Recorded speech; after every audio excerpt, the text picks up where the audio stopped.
What's going on, guys?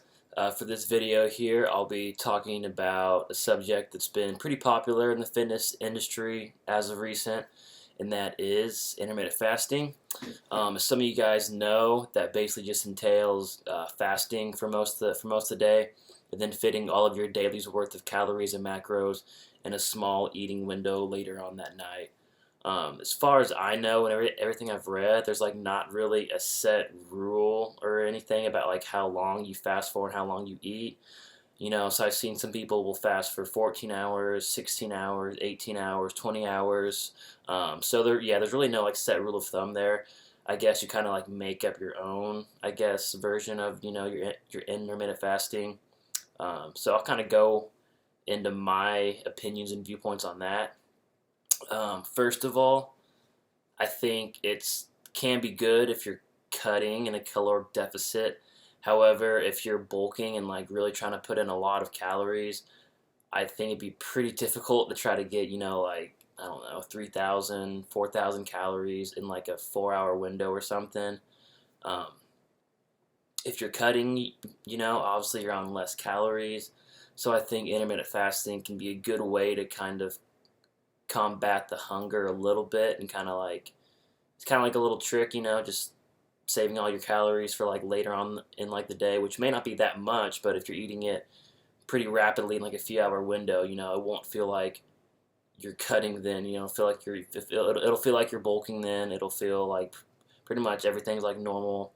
Obviously you have to kind of suffer for most of the day to get to that point, but I definitely can see how some dieters like that whole process because it allows them something to look forward to at the end of the day.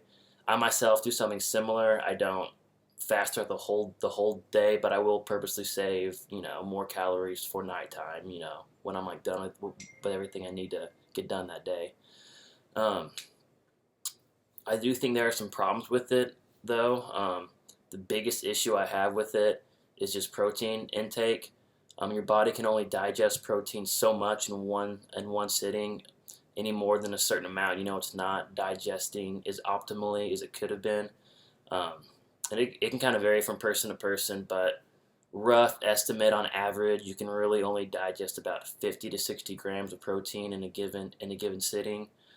So if you're trying to fit, 250 grams of protein in like a 2 or 3 hour window for like the intermittent fasting, you're probably not digesting that protein as effectively as if you space it all throughout the day a little bit more. And that's just protein we're talking about here. Carbs and fat. Carbs don't want to time out around your workout for energy and recovery and all that. But carbs and fat, like those can pretty much be having as much in one sitting as possible. There's not really a certain like limit there like there's with like protein, 50 to 60 grams. So with carbs and fat, I don't see a problem with saving a lot of that for like later on in the day. Just with like protein intake is where I have my biggest problem with intermittent fasting, because you can't really digest that much protein in such a small ass window. So to kind of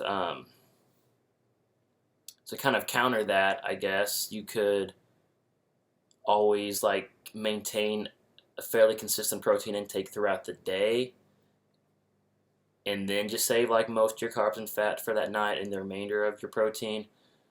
So for example, you could have like, say, a scoop of protein every few hours, so about 20 to 25 grams of protein.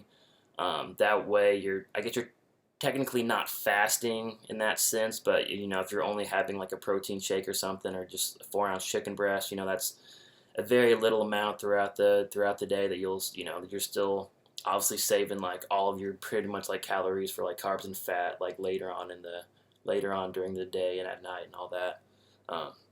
So that would kind of be my recommendation if you're trying to do intermittent fasting but are worried about the protein intake.